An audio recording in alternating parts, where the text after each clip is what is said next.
Apparently, there's a silent revolution happening inside Maranello, and it started with the arrival of a 7-time world champion to the team, which hadn't had a 7-time champion since Michael Schumacher left in 2006. The issue, which is very sensitive and technical, involves the Ferrari car's power steering system, and it was reportedly detected by Lewis Hamilton in 3 corners, even during the very first test, not with this year's car, but the first time he wore red, back in January, with thousands of tifosi lining the hillsides of Fiorano. Whether this will give him his 8th championship or not, that's another story. But, according to what we've found out, Hamilton has been making a difference since his very first day at the team, and when you put on red, there are always only 2 possible outcomes: tragedy or triumph. So that's what we're going to talk about today on Splash and Go, a quiet story that's been unfolding inside Ferrari, but has already shown hints in the news, like the tips of icebergs in the middle of the ocean, hiding 90% beneath the surface. Let's go!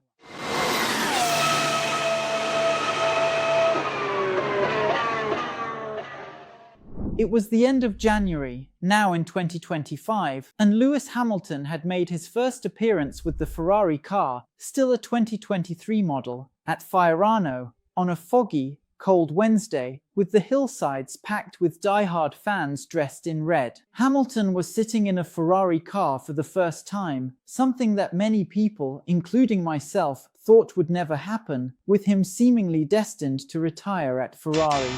The 7-time champion's move to Ferrari was the first domino in a silly season, a period full of rumors and intense driver changes, which even ended with Brazil returning to the grid. Isn't that right? That's right. And back in February 2024, I said, there are only 2 possible outcomes here. Either it will be fantastic and he'll win his 8th championship, or it will be a tragedy, which will also make for a great story. And what happened was this: after just 3 corners with the SF23, Lewis Hamilton noticed something in the way the car handled. In the power steering system, the hydraulic mechanism that connects the steering wheel, shaft, steering box, and wheels, that seemed very strange to him. Back in the garage, still struggling with his Italian, he switched to English and said, "What the hell did you guys do to the steering wheel of this car?" The issue, besides being technical, also touches on an organizational aspect intrinsic to Ferrari and shows how the Italians work differently from the English teams, where Hamilton has spent his entire Formula One career, McLaren and Mercedes. And you might say to me, suddenly, wait, Rodrigo, but isn't Mercedes German? Mercedes, the car manufacturer, is indeed German, but the team has its 2 factories in England. Hamilton's first run was on wet weather tyres, but he was already able to spot something very different, and then, throughout the day, after doing several laps on dry weather tyres, the diagnosis continued. There was something really strange with the power steering system, unlike anything he had seen up to that point since 2007 in Formula One. But, after all, what exactly are we talking about? The system that connects the steering wheel to the turning of the front wheels is very similar to that of road cars and doesn't involve electronics, but rather something found in many other components of the car: hydraulics. Electro-hydraulic mechanisms do almost everything in a Formula One car and control the gearbox, the throttle, and also the steering wheel. That's why, in fact, when a car had a hydraulic problem, which was very common in the 2000s when these systems were just starting out, it was a death sentence for the car because nothing else would work. So, what was different about the Ferrari compared to the Mercedes and McLaren cars that Hamilton had driven in the past? Well, the steering response from the wheel to the wheels wasn't linear and it wasn't immediate. Somehow, Ferrari had developed a system that dampened the micro-corrections on the steering wheel and delayed the response. That might sound unthinkable, and it was, at least for Hamilton, but it was something Leclerc had had to get used to in the past. And then, for a second, you might think, why did Leclerc agree to something like that? So, then we take a step back and say, sometimes the organization forces a driver to swallow a few bitter pills. There's a philosophical issue at Ferrari when it comes to building cars. They force drivers, Leclerc and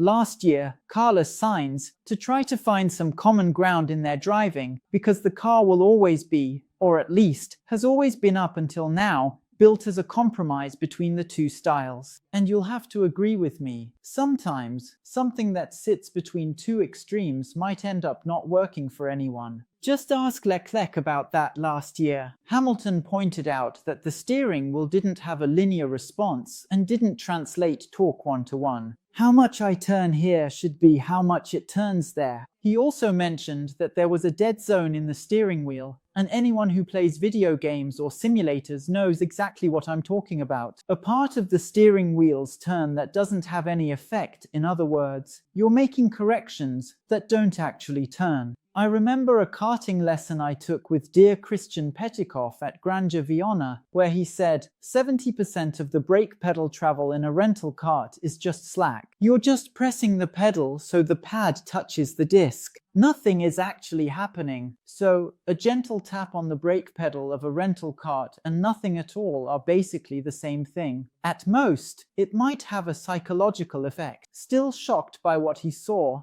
Hamilton told Ferrari, I want the steering wheel to be an extension of my hand, and for everything I do to be translated directly up front. One of the sources in the dozens of reports from the Italian press that I looked into said, he sees steering as an extension of his fingertips, but the car wasn't built that way. Ferrari had been building cars where the steering system was softened, made bureaucratic, controlled, and so Hamilton supposedly put his foot down and said, I want linear precision. So when Ferrari decided to calibrate a steering system, power steering, and test it in the simulator, one of the drivers who tried it out said, the car became way too sharp, way too reactive. It doesn't feel like a Ferrari. But that wasn't exactly a criticism. It just highlighted the gap that existed. And yes, I'm telling you this before explaining why Ferrari got themselves into this situation. To stand his ground like this, going up against an organization and all its internal politics, Hamilton needed some backing. And his backing is both political and contractual, because,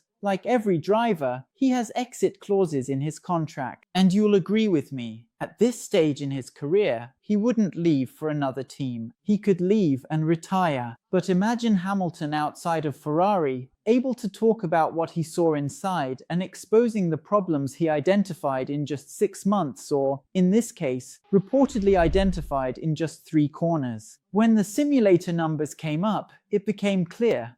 The system Hamilton requested allowed for quicker corrections mid-corner, avoided unnecessary steering wheel movements since there was no dead zone or delay, and enabled more precise driving, which translated into better cornering speed. Inside Maranello, that was, and still is, like pulling the pin on a grenade. Suddenly, then, Hamilton's engineer, Riccardo Adami, started preparing 2 different systems, one for Leclerc, still using the current model, and one for Hamilton. And when the data showed when, you might ask me, in Mugello, a few days earlier. Remember that even Guan Yu Zhu drove there? That's right. The data, as I was saying, showed smaller micromovements on the steering wheel, which allow the car to stay stable and prevent changes to the aerodynamic pressure center under the floor. The engineers looked at each other, and then it was like, how did we let things get to this point? And I'm going to tell you. Ferrari, ever since Sebastian Vettel and Leclerc in 2019 and 2020, decided they wouldn't build a car tailored to anyone's setup. Why? Because Kimi Räikkönen, an excellent driver as we know, had struggled alongside Fernando Alonso and then alongside Vettel between 2014 and 2018, precisely because the team built cars for the lead driver. Alonso, then Vettel, leaving Räikkönen having to find a way to adapt. From 2019 onwards, Ferrari changed its approach, and with this ground effect philosophy, in 22, 23, and 24, they tried to find a middle ground,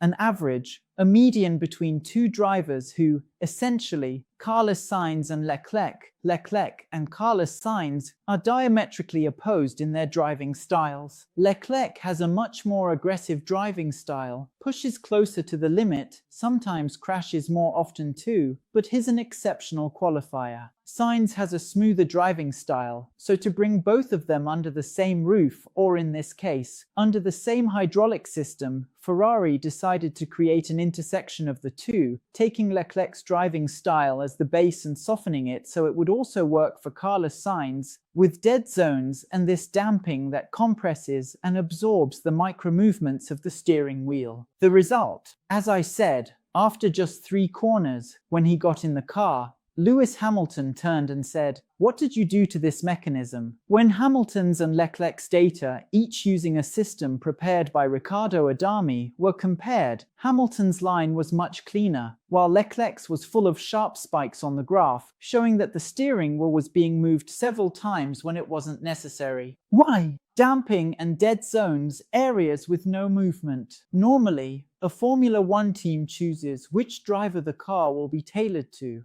and which one will have to adapt. Just ask Red Bull with Max Verstappen, perhaps the most extreme case in Formula One history, where one driver manages to get everything he wants out of the car, maybe even its full potential, while the other can't even scratch the surface. And so, this reference driver ends up being indirectly favored, while the other has to adapt. This, for example, highlights the perhaps overlooked greatness of a driver like Valtteri Bottas, who was paired with Hamilton, clearly the reference figure at Mercedes, especially after Nico Rosberg left. And between 2017 and 2021, over 5 full seasons, he managed to outqualify Hamilton 30% of the time. But Ferrari chose to go down the path of the one-size-fits-all t-shirt. Have you ever heard of that? When they're handing out free t-shirts, at least when I was a kid, this happened a lot. They'd always have these one-size-fits-all shirts, which, as my brother Gabriel says, are meant for everyone but fit no one. That's right. Ferrari created a system that tried to combine 2 such different driving styles, Sainz and Leclerc and Sainz,